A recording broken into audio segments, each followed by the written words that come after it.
Ustadz Fadlan sendiri, menurut Ustadz Fadlan gimana nih?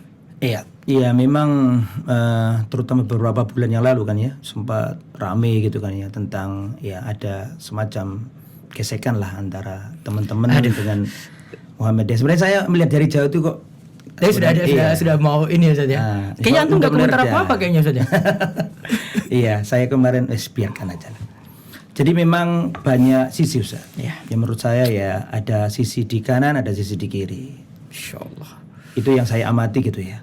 Karena saya pernah ini sampaikan suatu kasus saja, Bapak. Insya Allah ini juga sering terjadi di Saha Da'awiyah di Medan Dakwah. Saya juga pernah, alhamdulillah saya di Surabaya itu banyak masjid-masjid Muhammadiyah saya juga ngisi di sana. Termasuk apalagi kalau di Lamongan bisa dikatakan masjid Muhammadiyah semua yang saya ngisi itu. Nah, dan kadang-kadang pengurus yang telepon saya, WA saya, tolong Ustaz ke kampung ngisi di. Masya Allah. Gitu. Alhamdulillah komunikasi nggak ada masalah Ustaz. Mungkin kalau saya pribadi banyak faktor Ustaz. Faktor pertama saya alumni ya. Dan sekarang yang ada di pos-pos yang muda-muda itu kebanyakan dulu kakak kelas saya, adik kelas saya. Jadi mereka melihatnya ke konco dewi lah kata orang Surabaya, konco dewi inilah. Itu mungkin faktor itu juga masuk Ustaz. Sedangkan ada yang asatid dari kalangan salafi yang memang backgroundnya bukan Muhammadiyah. Ya, itu tentu itu juga sedikit atau banyak juga itu berpengaruh juga. Itu nggak bisa dipungkiri itu. Jadi ada orang nggak melihat itunya, tapi melihat aku tahu sampean, sampean tahu aku kan gitu lah. Itu juga salah satu faktor. Mungkin faktor yang lain juga atau yang menyebabkan kenapa kok ada penolakan dan seterusnya. Kalau saya sendiri pernah mengalami pimpinan ranting tertentu ngundang saya untuk ngisi atau takmir masjid tertentu Muhammadiyah di Surabaya, meminta saya untuk menyampaikan materi di masjidnya. Dan kebiasaannya Muhammadiyah kan diundangi semua Ustaz.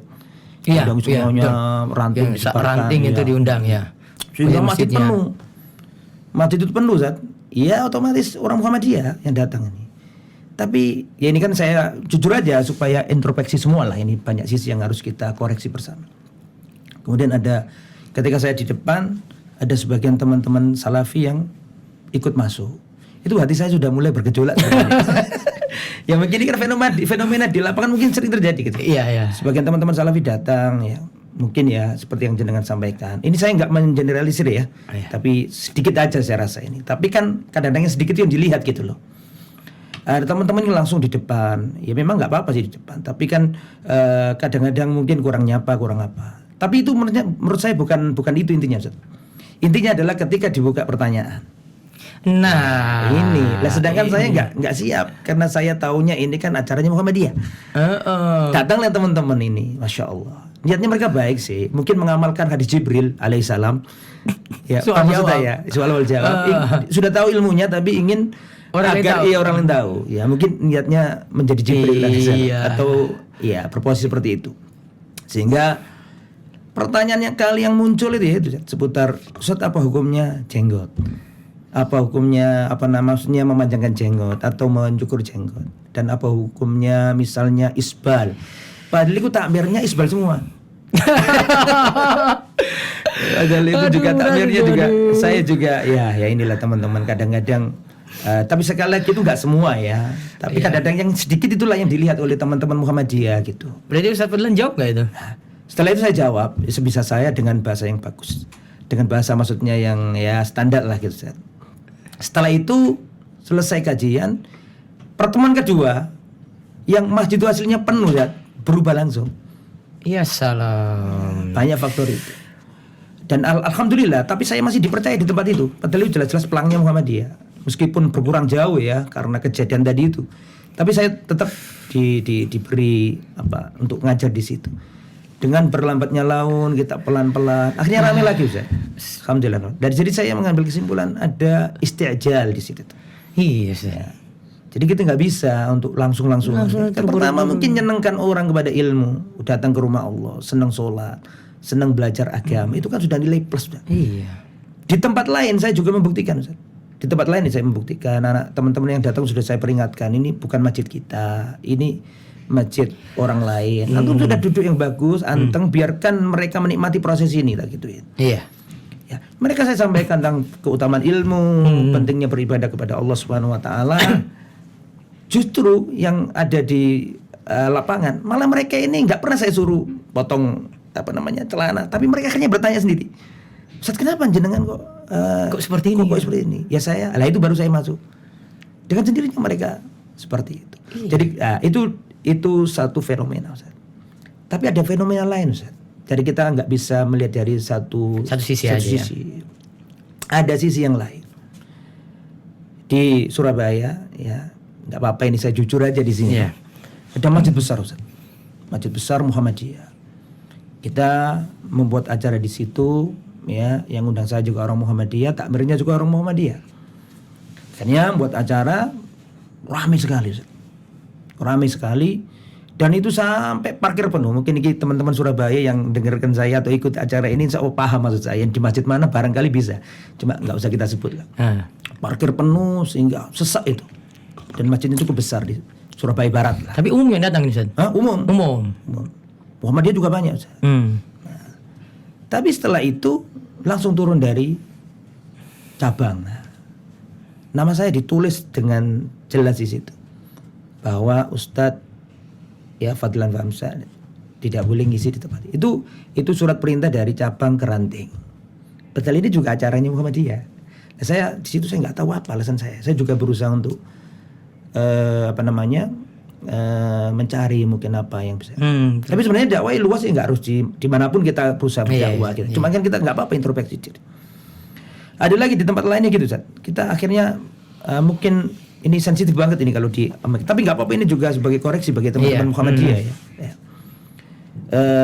Sampai pengurusnya itu datang ke saya. Karena saya kalau ngisi, Ustaz, tak ada yang datang. Tapi kalau jenengan yang ngisi banyak. Itu bukan kata orang, Ustaz. Beliau sendiri mungkin WA-nya masih ada. Ini kalau Ustaz Fadlan yang ngisi banyak yang datang. Iya, banyak datang. Tapi kalau ganti dai yang lain, dan beliau mencontohkannya bukan dai lain. Saya sendiri, Ustaz. Ini iya. Saya kan repot jawabnya, Ustaz. Iya, dia yang ngisi, dia bilang gitu ya. Dan ini orang punya gelar akademik tinggi di sana.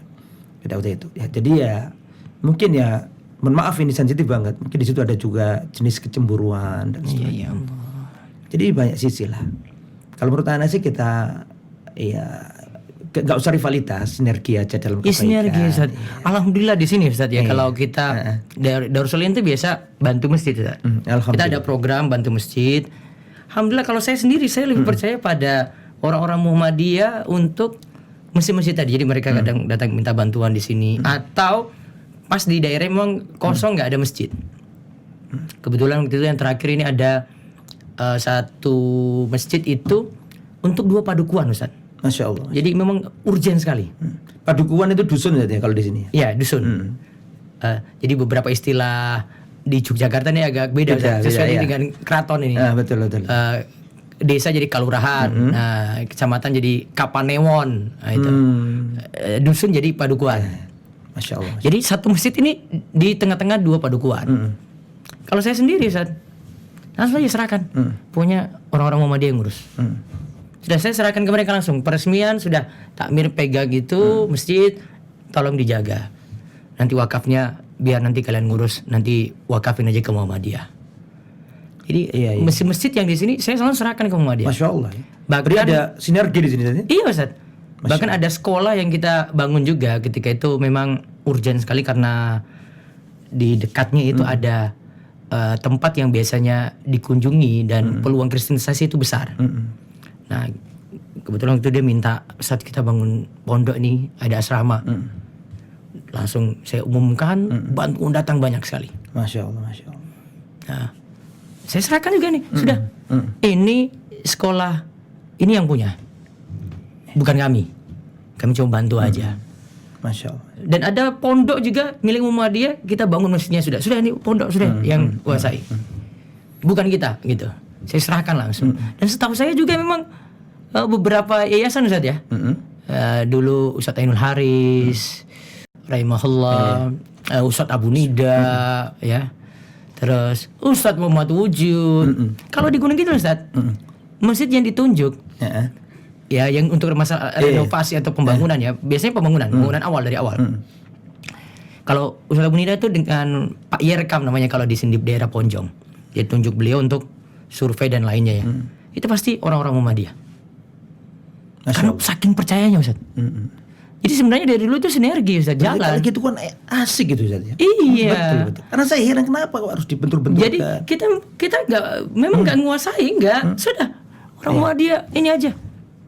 Kadang bahkan dari beberapa tokoh itu datang, kalau tidak minta bantuan ke saya, mereka minta, Ustaz ada yayasan yang Ustaz kenal untuk bantu. Oh siap, saya coba nanti cari ya biar yang cepat ini ya. Ya saya ingat Ustaz Ainul Haris rahimahullah waktu dulu gitu ya. Ini kayaknya saya nanti ada kontak ini Bina Muwahhidin ini. Mudah-mudahan bisa nih. Jadi mereka percaya sekali dengan kita gitu loh. Masya Allah. Jadi sebenarnya sinergi. Jadi kita nggak mau kuasai-kuasai masjid juga Ustaz. Kita bukan kayak gitu. Kita pengen jalan bareng-bareng, dakwah jalan bareng-bareng gitu loh. Pengen seperti itu karena kan kita ingin supaya masyarakat juga kenal dakwah gitu. Dan nggak perlu tahu kita ini seperti apa gitu. Yang penting kita kasih tahu ajaran Al-Quran, sunnah sahih, sudah cukup. Kan seperti itu Ustaz. Sekarang itu bukan zamannya rivalitas Ustaz. Iya. Zamannya sinergitas sekarang. Masya Allah. Yang antum sampaikan tadi tepat sekali Ustaz. Jadi kalau itu ya pelaku keluarga kita ini. Jadi keluarga istri saya kan Muhammadiyah juga. Alhamdulillah kita sama-sama dari keluarga Muhammadiyah. Kemudian itu di samping rumah saya itu ada lahan Ustaz. Sampai sekarang itu terus diwakafkan ke Muhammadiyah. Ya, diwakafkan ke Muhammadiyah. Tapi kan katanya di pelosok, Ustaz. Daerah saya itu pelosok, Ustaz, di pinggiran Bengawan Solo. Mungkin itu termasuk daerah Lamongan terpencil itu. Karena Bengawan Solo itu Bengawan Solo sampai situ ya? Hah? Bengawan Solo sampai situ ya? Loh, iyalah. Lamongan itu penuh dengan melintas dari Bojonegoro ke Lamongan sampai habis. Setelah itu muaranya di Gresik kan. Lah, kebetulan desa istri saya itu tempat bahasa Jawanya itu melungkernya sungai Bengawan Solo tadi. Bengawan Solo. Jadi melingkar gini Ustaz. Karena melingkar ini otomatis sering terjadi banjir. Nggih. Sekarang di Sudet. Nggih. Nah, di desa istri di situ. Di situ tapi Masya Allah Muhammadiyah sampai ke sana itu kan ya luar biasa. Akhirnya diwakafkan ke Muhammadiyah. Otomatis kan butuh bangun Ustaz. Dan saya tahu masyarakat di sana cukup minus. Pemudanya saya pernah ngimami gak ono pemudanya Ustaz. Karena ada Malaysia, ada di Kalimantan karena ya, pada merantau semuanya. Merantau semuanya. Artinya bapak saya ini kenal sama Ustaz Al-Furqan. Ustaz Nur Rafiq pada waktu itu. Nur Rafiq. Nah, kita tahu juga Ustaz Nur Rafiq kan hubungannya dekat sama Ustaz Wujud, Ustaz Abu Nida kan dekat juga karena mereka ini satu pertemanan gitu. Masya Allah beliau sesepuh kita. Akhirnya diuruskan sama Ustaz Nur Rafiq Ustaz. Dibuatlah masjid di situ. Dari lembaga kita dari tanah wakaf tadi itu. Ya, dan bangunannya dari kita, dari maksudnya di teman-teman Salafiyun lah. Karena dibangun ya. Nah, sekarang pun alhamdulillah itu masjid dimakmurkan sama teman-teman Muhammadiyah. Karena kalau seandainya masjid-masjid itu kalau bangunan itu hanya untuk komunitas tertentu yang jumlahnya nggak banyak seperti kita ini pada itu, terus siapa yang ngurus kan gitu. Nah, alhamdulillah sekarang dipakai sholat dan kita juga, mereka juga open kalau kita buat kegiatan ya monggo saja nggak apa-apa. Ustaz Aun pernah ngisi di situ. Insyaallah. Ustaz Khaliful Hadi pernah ngisi di situ. Ustaz Nurul Yakin pernah ngisi di situ. Tapi statusnya Muhammadiyah. Kalau ada acara-acara organisasi ya di situ itu. Jadi saya rasa fenomena itu dulu terjalin bagus gitu. Biasa saja nggak ada kontrak. Dan seperti kata jenengan tadi, Ustaz Ainul Haris kan punya lembaga Bina Muwahhidin. Saya kan sering banyak ngisi di masjid-masjid Muhammadiyah di Lamongan. Ya dibangun oleh beliau itu. Itu saya lihat pelangnya Muhammadiyah, tapi kan ada prasasti yang tulisan Arab itu. Iya. Mesti Bina Muwahhidin. Nah, itu. Dan itu banyak di daerah-daerah. Jadi bedanya Lamongan Utara sama Lamongan Selatan Ustaz. Kalau Lamongan Utara itu kan santri. Paciran, Brondong itu santri. Tapi kalau Lamongan Selatan itu abang Ustaz. Lah abang ini kan maksudnya abang ini ya tahu maksudnya ya, jarang sholat, minum khamar. Nah, akhirnya di masjid-masjid yang di tempat-tempat yang abang-abangan itu banyak masjid-masjid Muhammadiyah dibangun oleh Ustaz Abdul Haris melalui Bina Muwahhidin tadi. Masya Allah. Kemudian juga kita juga di Stiali sendiri punya namanya Minhajus Sunnah. Yayasan Minhajus Sunnah. Itu juga alhamdulillah kemarin bantu Mas Kumambang. Artinya kan sinergi baik. Ustaz Nidol juga sama kita punya hubungan baik. Mas Kumambang Muhammadiyah juga? Mas Kumambang enggak. Ya. Secara fikih iyalah, tapi memang nggak mau dikatakan Muhammadiyah, tapi yes kurang lebih orang-orangnya sama. Dia lebih ke DDI. Hmm. Juga kita punya hubungan baik sama